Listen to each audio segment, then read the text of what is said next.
I was sitting in the waiting room of the dentist's office when my phone rang. It was Olivia, my only daughter. Her voice sounded strange, almost cold as she said, "Mom, tomorrow Keith and I are flying to Dubai. We already sold the Florida condo and your SUV. We needed the money. Goodbye." And she hung up, offering no further explanation. For 50 years I had raised her, sacrificed for her, and now she threw me away like trash. But I took a deep breath and smiled, because there was something my daughter didn't know. My name is Eleanor Vance. I am 71 years old, and until that moment I thought I understood my daughter. I had been widowed for only 6 months. My husband, Arthur, died of a heart attack during breakfast after 45 years together. That morning, he had still poured me a cup of coffee with milk and made toast. As always, he kissed my forehead and said, "Good morning, my love." Those were his last words. Since that day, Olivia had been around more often, or so I thought. She came by 3 times a week, helped with the funeral arrangements, went grocery shopping with me, even suggested I get a checkup. "Mom, you need to take better care of yourself now that you're alone," she said with a smile I mistook for affection. But now I understood it was calculation. The Florida condo had once been our family's refuge. Arthur and I bought it when Olivia was 15. After years of hard work, every summer we went there, celebrated birthdays, Christmas. Olivia brought her friends, later her husband, Keith. I cooked, cleaned, did laundry. It had been a family tradition. And yet, to her, that house was only money. And the car, the vintage Ford Mustang, Arthur cherished like a child. Every Sunday he washed it, changed the oil religiously, always parked it in the same shady spot under the oak tree. Olivia knew how much that car meant to me. It was the last thing I had of Arthur, and still she sold it. When Olivia hung up, I sat frozen in that green plastic chair in the waiting room, surrounded by sick people. And strangely, for the first time in months, I did not cry. A strange calm rose within me. I remembered something I had completely forgotten. 3 days before he died, Arthur had handed me an envelope and said, "Eleanor, put this in the drawer. If anything happens to me, open it only when you're ready." After the funeral, in the midst of grief and obligations, I had forgotten it, but it was still there, waiting for me. Leaving the clinic, I went straight to the bedroom. In the drawer was still that envelope. My hands trembled as I opened it. Inside were legal documents, property deeds, bank records, and a handwritten letter. "My beloved Eleanor, if you are reading this, it means I am no longer by your side. Forgive me for not telling you everything while I was alive, but I wanted to spare you worry. Over the years, I invested our savings in real estate and shares. We don't only have the Florida condo. We also own 6 more properties, including the apartment building where Olivia lives with Keith. We also hold shares in 3 companies. You are wealthy, my love, on paper and in reality." I was stunned. In the letter, Arthur explained he had kept it secret so Olivia wouldn't know, afraid she would change her attitude if she discovered her parents had money. Ironically, because she believed we had nothing, she abandoned us. That night I couldn't sleep. I walked around the house touching old furniture, staring at family photos.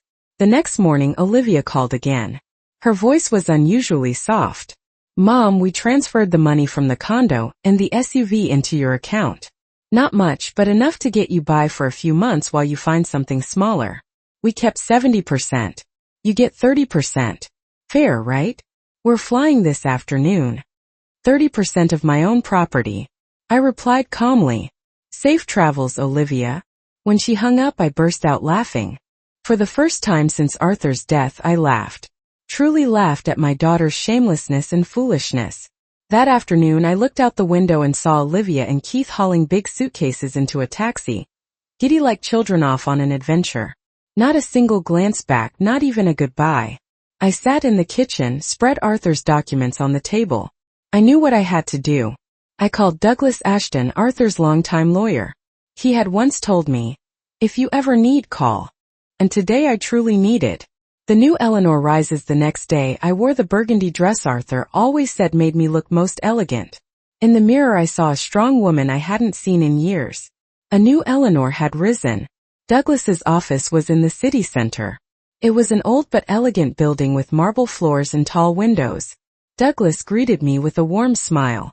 But when I showed him the folder, his face changed instantly. "Eleanor, this This is far more than I imagined. Arthur was an incredibly smart man. He flipped through the documents, then added, "Look, according to these papers you are the owner of." "I know, Douglas. I've read them. What I need to know is what I can do legally." Douglas explained that everything was legitimate, that I was the sole rightful owner of all the assets. He also confirmed what I had already suspected. Olivia's sale of the Florida condo had been illegal since she had no right to sell it. "We can reclaim the house immediately, Eleanor. And you could also sue Olivia for fraud." "No, Douglas. I don't want to sue my daughter. I want to handle this another way. I want to keep everything secret for now. Can you help me?" Douglas looked at me curiously, then nodded. "Of course, you are my client. I need you to quietly recover the Florida condo, undo that fraudulent sale, and I want you to help me take direct control of all my assets, especially the apartment building where Olivia lives." "I understand. It will take a few weeks, but it's perfectly doable." "Good. And Douglas, no one must know I'm behind this, at least for now." Leaving the lawyer's office, I felt as if I had just awakened from a long dream. I walked through the crowded streets, watching people, buildings, life moving on as usual. But for me, everything had changed. I had a plan. The following weeks were surreal. Officially, I was a poor widow, abandoned by her daughter. But secretly, I was a wealthy woman silently reclaiming what was mine. Douglas worked efficiently, calling every few days with updates on the legal progress. I decided to stay in my house. Olivia surely thought I would have to rent a small furnished room. Each morning I still ate breakfast at the same table where Arthur and I had sat for so many years, then took a walk around the neighborhood. Neighbors greeted me with looks that mixed pity and curiosity, the kind reserved for widows. Martha, my longtime neighbor, approached one afternoon while I was watering the plants. "Eleanor, I heard Olivia left for Dubai and abandoned you. Is that true?" "Yes, Martha, she went with Keith. They have business plans over there." "And how will you live? Everyone knows Arthur didn't leave much money." I chuckled quietly to myself. "Don't worry, Martha. I'll be fine. If you need anything, I can bring food over or help with shopping." "You're very kind, but I'm really fine." Martha gave me that look of pity, mixed with a hint of relief that tragedy hadn't struck her. "Well, you know where to find me if you need anything." These conversations repeated often, from the butcher, the baker, the corner shop lady. Everyone spoke to me with that same pitying tone. I smiled, thanked them, but inside I almost enjoyed the performance because in truth, I was living a double life. One Wednesday morning Douglas called. "Eleanor, I have good news. I reversed the sale of the Florida condo. The buyers didn't know it was an illegal transaction, so they were refunded. The house now belongs to you again." "Wonderful. And what about the building where Olivia lives?" "That's more complicated. On paper it's under the company's name, but now it only requires some administrative changes for you to have direct control. It'll take about 2 more weeks." "Very well. Keep me updated regularly." I sat in the kitchen sipping my coffee, thinking about Olivia. She had been in Dubai for 3 weeks. No calls, no messages, not even a postcard. In her eyes, I had vanished the moment she got the money. But I knew things would soon change. I decided to visit the Florida condo.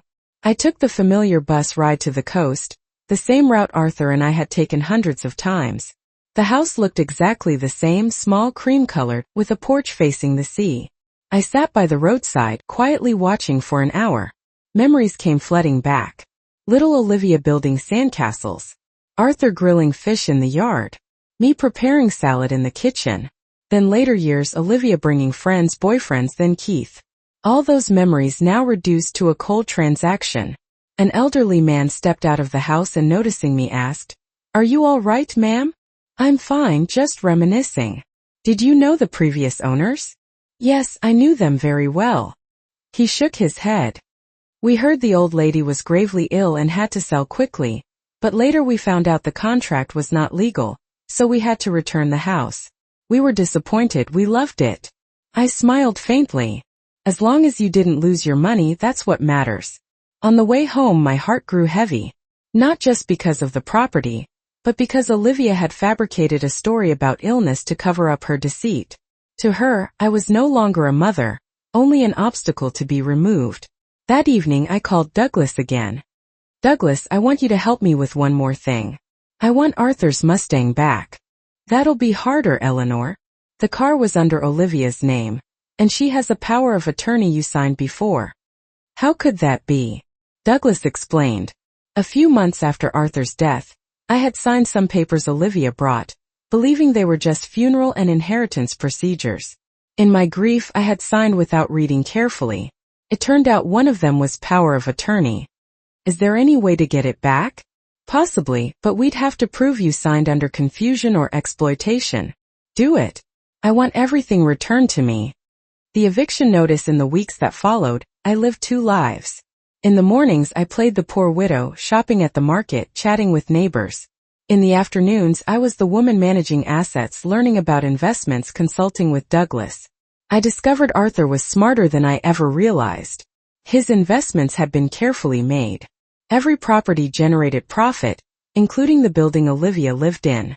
Meanwhile, Keith, Olivia's husband, was drowning in debt. He had mortgaged the apartment he didn't even truly own. If the bank discovered this, he would be ruined. One Friday morning, Douglas called with news. Eleanor, you now have direct control over all the assets, and I also managed to buy back Arthur's car. The buyer was a friend of mine, and when he heard the story, he agreed to return it. Excellent work, Douglas. Now I need you to do one more thing. Send a letter to Olivia. What kind of letter? An eviction notice. I want her out of that building. Douglas hesitated for a moment. Eleanor, are you sure? She's still your daughter. Douglas, she threw me out of my own home with a single phone call. She sold everything I had without asking. She treated me like garbage. Now she has to learn that every action carries consequences. That night I barely slept. I kept imagining Olivia's face when she received the letter. Shock, then outrage, then fear. She would think it was a mistake, but when she checked, she'd see it was all perfectly legal. The next morning, the phone rang right at 8 a.m. Mom, I need to talk to you right now. I just got a strange letter. It says I have to leave my apartment within 30 days. This must be a joke. Do you know anything about this? An eviction notice? How strange. From whom? A company called. Wait, let me check. Arthur and Company. Investments. Mom, do you know this company? I pressed my lips together. Arthur had named the company after himself. How poetic. No, I've never heard of it. Are you sure the letter's real? Olivia's voice trembled with panic. Mom, I need your help. I have no one else. Keith left me in Dubai, ran off with another woman, and now coming back here I'm facing this. I don't know what to do. I sighed. Olivia had traded her family for a worthless man, and now she was paying the price. I'm sorry for you, Olivia. Truly sorry. Where are you now, Mom? I'm at the apartment, but I don't know for how much longer. Olivia's voice shook on the phone. Mom, can I come see you, please? I need to talk to someone. I have no one left. How ironic. Only after losing the man she had abandoned me for, she suddenly remembered she still had a mother. Of course, dear. Come whenever you want. I'll come right now. I hung up and looked at myself in the mirror. I had to be perfectly prepared for this performance. I put on my plain gray dress, tied my hair in a simple bun, practiced the face of a worried but resigned mother. When Olivia arrived, she would see exactly what she expected. A weak widow abandoned by her daughter. Hitting rock bottom an hour later, Olivia knocked. When I opened the door, I was momentarily stunned. She looked frail with dark circles under her eyes. Her designer clothes were wrinkled and neglected. Her eyes were bloodshot from crying. Mom, she whispered. And for a moment I thought she would hug me. But then she stopped, remembering how things had ended between us. Come in, dear. Do you want some coffee? Yes, please. We sat in the kitchen, the same table where just weeks earlier I had read Arthur's documents. Olivia looked small in that chair, like the little girl who used to come home from school with her troubles. Mom, I'm sorry for the way I left. I know I treated you badly. It's all right, dear. No, it's not. I treated you horribly, said awful things. And now I have no one. And Keith? I asked. Olivia broke into tears. He left me for a hotel waitress in Paris. She's only 25. Turns out there was never any business in Dubai. It was all lies. He just wanted to run from his debts here and spend the money from selling your condo. How much debt? A lot, Mom. Hundreds of thousands of dollars. He borrowed for years using our apartment as collateral. But now I found out he was never the legal owner. This was my opportunity. Real estate is very complicated, dear. The banks are after me, saying that because we were married I'm responsible too. I have no money, no job, no place to live. I don't know what to do. She burst into tears. This time real tears, real despair. My mother's heart nearly softened. I wanted to hold her, comfort her, tell her it would be all right. But then I remembered her cold voice when she called me at the clinic. The way she sold off everything I owned without blinking. Have you spoken to a lawyer about the eviction notice? I can't afford a lawyer, Mom. All the money was spent in Europe. Keith took the little we had left when he ran off with that woman. So what are you going to do? I thought maybe I could stay with you for a while, just until I find a job and rent a small apartment. Exactly the request I had been waiting for. After throwing me out of my own home, selling all my belongings, treating me like garbage. Now she begged me to save her. Of course, dear, this will always be your home. Olivia looked at me surprised. Really, Mom? After everything I've done? You're my daughter, Olivia. That never changes. She burst into tears and hugged me, but that embrace no longer weakened me. I hugged her back, but in my arms there was calculation, strategy. That afternoon, she went back to the apartment to gather a few things. I sat in the kitchen, thinking about how easily everything had unfolded. Olivia had returned exactly as I predicted. Broken, desperate, with no options. And most importantly, she was completely unaware. She still thought I was the poor, pitiful widow. But this was only the prelude. Letting her live here was the perfect setup for the next stage. That night I called Douglas. Douglas, I need you to help with one more thing. Investigate Keith's debts. I want to know how much he owes to whom, and whether I can separate them from Olivia's responsibility. It'll take time, but it can be done. Good. And keep this absolutely secret. No one can know I'm behind it. Understood. But may I ask what your ultimate plan is? My plan is very simple, Douglas. I will save my daughter. But first she has to understand what it really means to hit rock bottom. I poured myself a glass of wine Arthur had saved for special occasions. It had been a long time since I'd had an occasion this special. The game had begun, and for the first time in months, all the cards were in my hand. The hidden treasure. The next day, Olivia arrived with 2 suitcases and a box, all that remained of her previous life. I watched her unpack in her old room, the same room she had slept in as a teenager. In every movement I saw humiliation.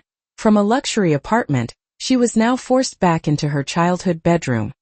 Mom, I found this in the apartment, Olivia said, handing me an envelope. It was in Keith's things. It has your name on it. I froze for a second. It was Arthur's handwriting. But this envelope was different from the one I had found before. Smaller, newer. Olivia said, maybe Dad left it and I never knew. Maybe Keith found it when Dad passed and just forgot to give it to you. I opened it. Inside was a short letter and a small key. My dearest Eleanor, if you're reading this after receiving the main envelope, it means our daughter is in trouble. This key opens a safe deposit box at Central Bank. Box number 42. Inside is something that may help you help her, but use it wisely. With eternal love, Arthur. Olivia read over my shoulder. A safe deposit box? Dad had a safe deposit box? I had no idea. He never told me. Do you think we should go see what's inside? Maybe there's something important, something that could help us. Her voice was full of hope. I hesitated, then nodded. All right, we'll go tomorrow. That night, for the first time in months, we had dinner together. Olivia cooked to be helpful, but the food tasted of guilt and despair. She told me more about what had happened in Dubai. Each detail was worse than the last. Keith owes over $500,000. And worse, he forged my signature to borrow more. When we married, I gave him some documents to handle our joint bank account. I never imagined he'd use them to trick me. The banks say because we were married, I'm still responsible. I have no idea where Keith is. He's vanished. Phone off. No emails, nothing. It's like he disappeared. I gave a bitter smile. Keith had vanished exactly as he always was. A coward. And now Olivia was tasting the very same pain I had felt when she abandoned me, betrayed by the person she trusted most. I'm sorry, dear. I didn't know things were this bad. Olivia sobbed. How could I have been so stupid, not seeing what a terrible man he was? And I ruined your life too. I only held her hand gently. Don't blame yourself, dear. Love can blind us sometimes. If she only knew the truth, that I was wealthier than ever now, that with a single phone call I could erase all those debts. She wouldn't believe it. But it wasn't time yet. The next day we went to the bank. Olivia was nervous while I continued playing the role of the naive widow, clueless about finances. The banker verified the documents, led us to box number 42, and opened it. Inside the safe deposit box were pieces of jewelry. Many of them. Rings, necklaces, bracelets, earrings. Some I recognized as family heirlooms from Arthur's side. Others were completely unfamiliar to me. Along with them was a letter explaining the origin of each piece and their approximate value. Olivia gasped. Mom, this must be worth a fortune, don't you think? Perhaps. Look at this emerald and this pearl necklace. Dad hid away a treasure. According to Arthur's letter, the jewelry was worth about $1 million, a considerable sum. But compared to the rest of the fortune I now controlled, it was like finding spare change in the couch. What should we do with this, Mom? Olivia asked. I don't know. These are family heirlooms. But Mom, we could sell some pieces. With that money you could get the condo back and I could pay off some of Keith's debts. There it was again. Even when faced with treasure, Olivia's first reaction was to use it to fix the mess Keith had created. She still hadn't learned. Are you sure you want to use your father's inheritance to pay off Keith's debts? What other choice do I have, Mom? If I don't pay, the banks will seize everything and I don't actually own anything. It's all in his name. Think carefully, dear. Once you sell these pieces, you can never get them back. I know, but I don't have a job, and my legal record is such a mess that no one wants to hire me. We brought the jewelry home. Olivia spread it out on the kitchen table, studying each piece, calculating which ones could be sold and which to keep. Watching her turn her father's memories into cold numbers made my heart ache. Mom, I think this could help with the urgent debts. Not all of them, but at least the most serious ones. And after that I'll find a job, start over, maybe rent a small cheap room. You don't have to go anywhere. Stay here with me as long as you want. No, Mom. I've taken advantage of your kindness too much already. Besides, you need money to take care of yourself. I can't let you carry more. How interesting that Olivia still thought I was a poor widow struggling to get by, while in reality, I had enough to buy the entire building where we had just found that jewelry. That afternoon Douglas called me. Eleanor, I've got the full report on Keith's debts. The situation is worse than I thought. He owes over $1 million to several banks and even borrowed from private lenders. What's worse, he used fake documents with your daughter's signature to get loans. You mean Olivia is responsible? Legally, yes. If we can prove she didn't know, part of it might be dismissed, but it will be costly and time-consuming. A good lawyer in this field could charge up to $250,000, and even then there's no guarantee of success. What if we just pay it off? That's the fastest way, but she surely doesn't have the money. Douglas, I want you to prepare all the paperwork necessary to free Olivia from these debts, but don't say a word to her. You're going to pay it all, Eleanor. I'll do whatever it takes to protect my daughter, but it has to be on my terms. When I hung up, I saw Olivia sitting in the living room, staring at the pile of jewelry with a sorrowful look.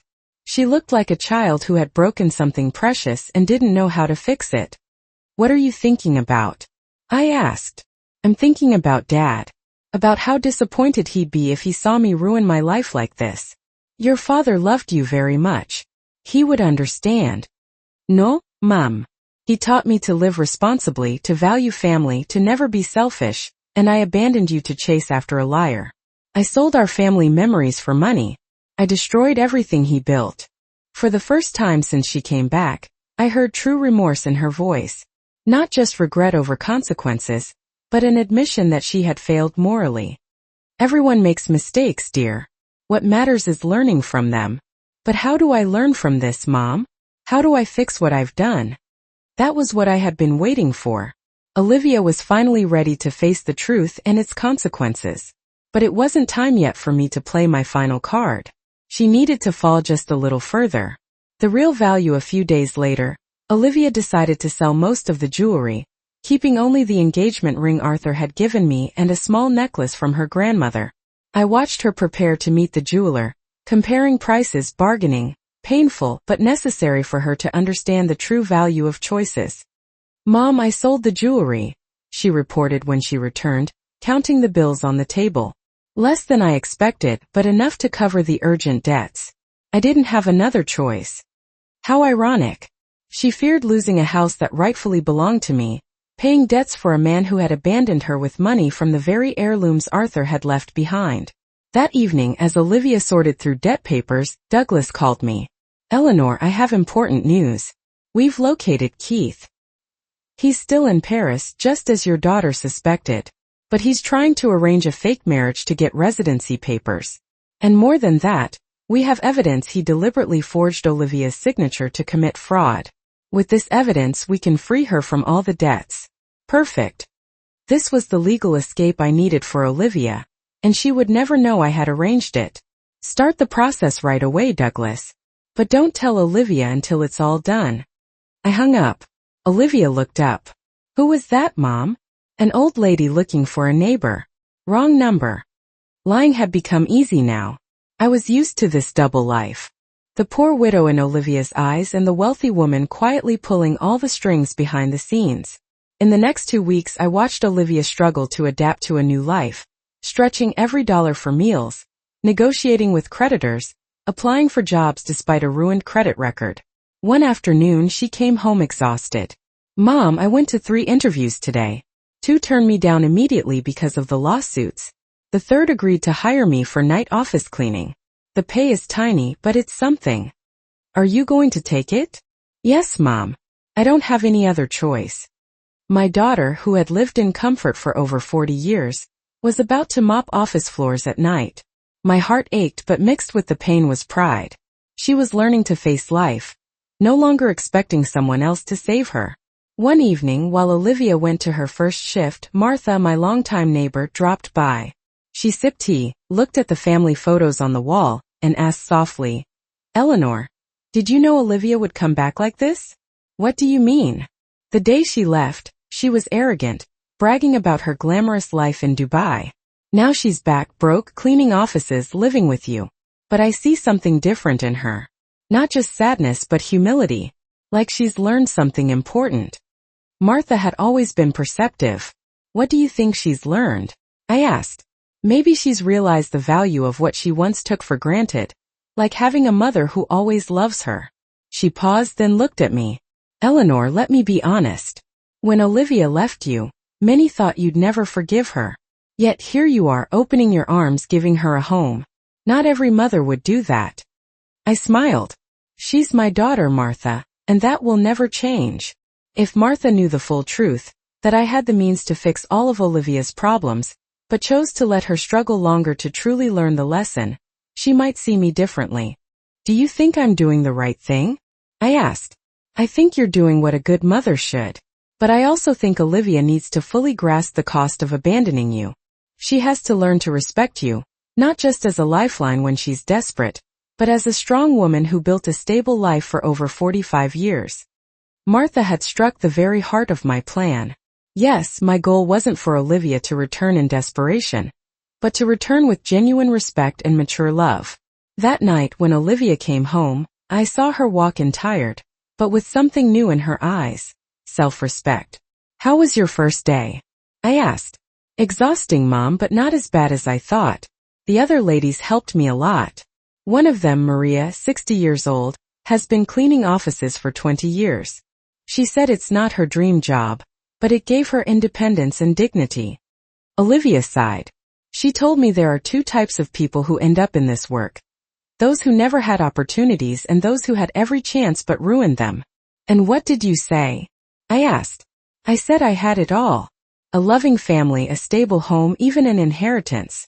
And I destroyed it all chasing after a worthless man.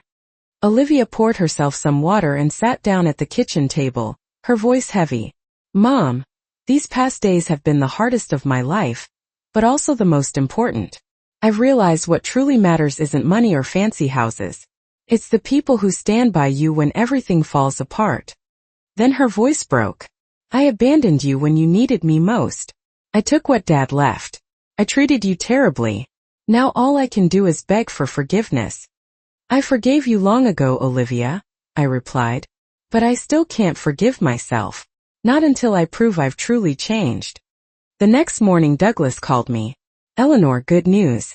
The legal paperwork is nearly complete. We can erase all of Olivia's debt caused by Keith. I knew the time had come. After weeks of watching Olivia struggle, work, and face her mistakes, it was finally time for her to know the truth. The unshakable bond the next day. I took Olivia to Douglas's office. She was nervous, her clothes looser from weight loss, her hands twisting together. Douglas handed her a thick file. Olivia flipped through the pages, her face shifting from confusion to shock. This can't be. Here's proof that Keith forged my signature, proving I was a victim of fraud. So I don't have to pay the debts? That's right. Douglas nodded.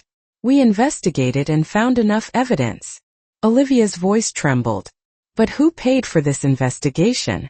I had no money. I took a deep breath, looked her in the eye. Olivia, there's something you don't know. Your father left me much more than you imagined. Much more. Douglas handed over another file.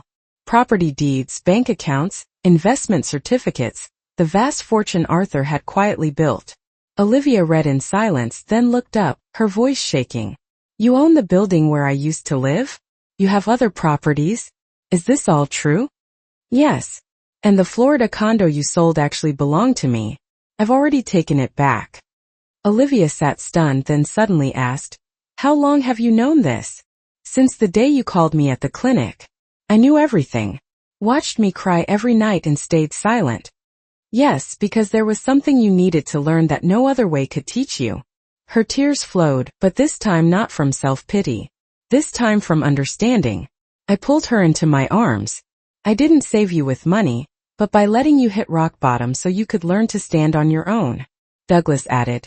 Miss Vance, your mother paid all the legal costs, recovered every asset sold illegally. You're completely free now. Olivia wiped her tears and looked at me with an expression I hadn't seen in years. Not demanding but respectful. Mom, do you forgive me? I forgave you long ago. Now the only question is, can you forgive yourself? We left Douglas's office in silence. But between us was a new bond. No longer just mother and daughter by blood. We were two women who had chosen to build a life together after the hardest test of all. In the weeks that followed, Olivia still continued her night cleaning job. Mom, I need to finish what I started, she said.